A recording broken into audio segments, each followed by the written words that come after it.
So I've been trying to post shorts on this chicken slash silkie breeding coop. And my wife wants to breed silkies. And right now I've got 4 coops in one coop basically. So the whole point of it is to keep the genetics separated. So we will divide them up based upon how we like the attributes and what genetics each one of them carry. And I like to actually make a business of this if we can, but I know that there's going to be questions because there's another breeding coop on YouTube, and in the comment section people were asking for details, and the owner had moved and didn't have a lot of the specs, but I figured I'd share everything so far that I have on mine. Basically it's 12 foot by 6 by 6 by 6 by 6. Each coop itself is only 6 by 4. The one on the other one that I'm kind of inspired this one is 6 by 6. I'm going to have on the back of it basically 75% of the back is going to be a big swinging door so that I can run a wheelbarrow right up to the back, scoop everything right out of the wheelbarrow. But inside of that door I want to build another small latch, like a hatch rather, to be able to reach in and grab any eggs. So the door will serve two functions.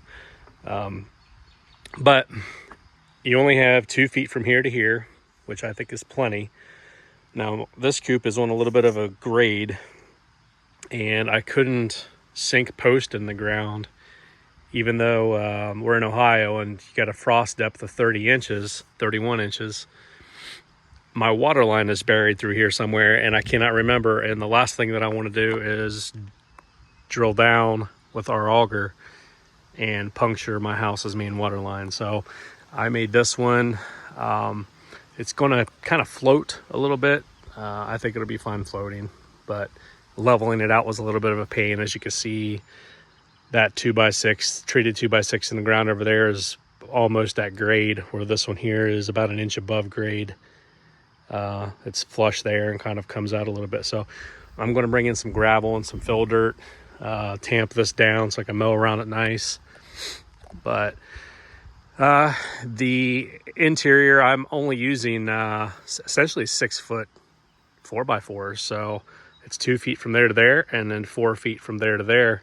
And on the back is only 5 foot. So it's 2 feet from there to there and 3 feet from there to there. And that gives me my pitch for my rafters. So I feel like I'm making a slight problem for the future of this, as far as I wanted to put linoleum down on the floor, and I still should have probably used treated, just because I feel like it will last longer. But if I coat it properly, it should be just fine. I may end up, instead of using linoleum, which moisture can get in and rot underneath of it, I think I'm going to seal it. Find like a thick wood sealant or like a fence post stain, and stain all the floors. So I'm going to smart side from basically the bottom of the rafter to the bottom of the beam, and then we're going to ventilate from end to end, because that is west and wind air is going to come this way. So I'm going to cut out a little ventilation with a latch to open up in the summertime and close in the winter. So trying to make them comfortable, but also keep them separated in a manner that makes the most sense for us. So I will post more videos on this build as I go. I am going to be ordering the corrugated roofing soon. It is a little easier just to order it to length, cut the length. So I think that's what I'm going to do. I've got some purlins to put on the rafters and whatnot. Now, I am not a carpenter. I can do a little bit of everything.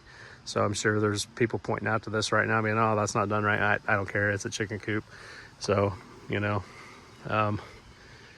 it's just part of what we do around here. So give you a quick shot of a view of our farm here.